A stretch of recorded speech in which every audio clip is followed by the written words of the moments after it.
हमने इसको कहा ये 5वें चैप्टर का तीसरा टॉपिक है।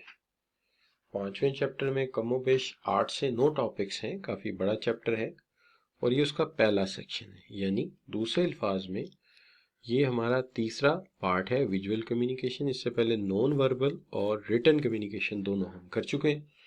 अब हम बात करें विजुअल कम्युनिकेशन के ऊपर। विजुअल कम्युनिकेशन के 3 हिस्से हैं। सबसे पहले introduction and purpose of graphics, फिर इसके बाद इसके यूजेस हैं और फिर इसके बाद इसकी गाइडलाइन है कि इसको इस्तेमाल कैसे करते हैं। लेकिन सबसे पहले हम बात करते हैं इसकी इंट्रोडक्शन के ऊपर। इसकी इंट्रोडक्शन की जब हम बात करते हैं तो सबसे पहले तो एक मनकूला है, कहते हैं कि इंसान जो है वो पढ़ने से ज़्यादा जितना चीज़ों को व्यू करता है, जितना चीज़ों को देखता है, उतनी उसकी लर्निंग फास्ट है। यानी कि तस्वीरी कहानी इंसान पसंद करता है। कहते हैं more you see more you learn, जितना कुछ तुम देखते हो उसे तुम ज्यादा याद रखते हो। क्योंकि सबसे स्ट्रांग मेमोरी विजुअल मेमोरी होती है। सबसे ज्यादा स्ट्रांग मेमोरी जो होती है वो विजुअल मेमोरी होती है, वो कभी नहीं इंसान को भूलती। और फिर उसके बाद जो है इसको हम दूसरा नाम जो आमतौर पे देते हैं एक्सपर्ट्स, वो इसको कहते हैं विजुअल लिटरेसी। विजुअल लिटरेसी जिसका मतलब है कि हम देखकर चीजों को याद रखते हैं।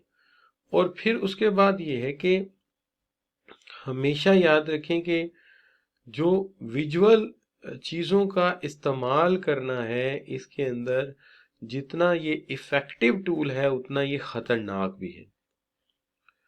इसलिए कि हर इंसान की चीज़ों को देखकर जज करने की जो सलाहियत है वो एक जैसी नहीं है। हर इंसान का एक्सपीरियंस दूसरे से मुख्तलिफ हो सकता है।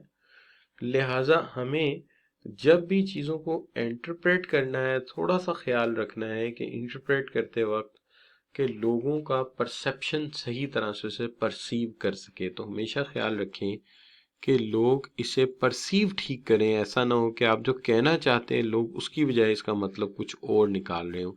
तो ये हमेशा आपने ख्याल रखना है कि एक्यूरेसी रहे, ताकि मर्थ जो आपका मैसेज है उसकी वर्थ खराब ना हो जाए।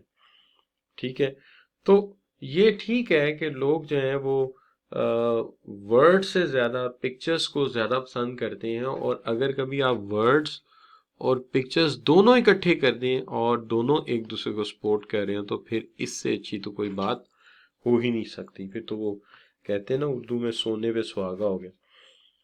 लेकिन आपकी कम्युनिकेशन जो है वो वैलिड है, रिटन भी और ओरल भी, अगर दोनों के अंदर आप इसको इस्तेमाल करें तो हमेशा इफेक्टिव यूज करना चाहिए हमें विजुअल कम्युनिकेशन का।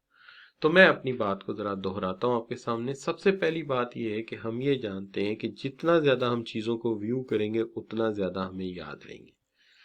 यानी more you see more you learn. अगर मैं अल्फाज की बजाय ग्राफ से एक बात समझाऊंगा तो आपको ज्यादा समझ आएगी। उसकी वजह लोग ज्यादातर विजुअल लिटरेसी पे फोकस करते हैं, यानी तस्वीरी कहानी सुनना ज्यादा पसंद करते हैं। और ये भी ख्याल रखना चाहिए कि ऐसी सूरत में हमारी जो कम्युनिकेशन है वो बहुत उसमें एक्यूरेसी होनी चाहिए। और हमें ख्याल रखना चाहिए कि हर इंसान जो है उसका पर्सनल एक्सपीरियंस जो है वो दूसरे से मुख्तलिफ हो सकता है। और हमें जो है याद रखना चाहिए कि अगर हम वर्ड्स के साथ पिक्चर्स भी मिला दें, वर्ड्स प्लस पिक्चर, तो हम डबल इम्पैक्ट क्रिएट कर सकते हैं। दोनों को जमा कर दें तो डबल इम्पैक्ट कर सकते हैं। ये विजुअल कम्युनिकेशन वैलिड है दोनों सूरतों में। अगर आप कोई प्रेजेंटेशन दे रहे हैं, यानी आप कोई ओरल कम्युनिकेशन कर रहे हैं, या आप कोई रिटन कम्युनिकेशन यानी आप कोई लेटर लिख रहे हैं, या आप कोई रिपोर्ट लिख रहे हैं, तो दोनों सूरतों में ये बड़ा कामयाब रहेगा, आपके लिए बड़ा सक्सेसफुल रहेगा। और फिर इसके साथ आपने ये भी याद रखना है कि इफेक्टिव कम्युनिकेटर दुनिया में जितने भी हैं वो यूज ऑफ विजुअल जो है बहुत बेहतर तरीके से करते हैं, अच्छे तरीके से करते हैं। यही वजह है कि उनकी कम्युनिकेशन लोग ज्यादा पसंद करते हैं। तो यहाँ पे सबसे पहले तो आपकी विजुअल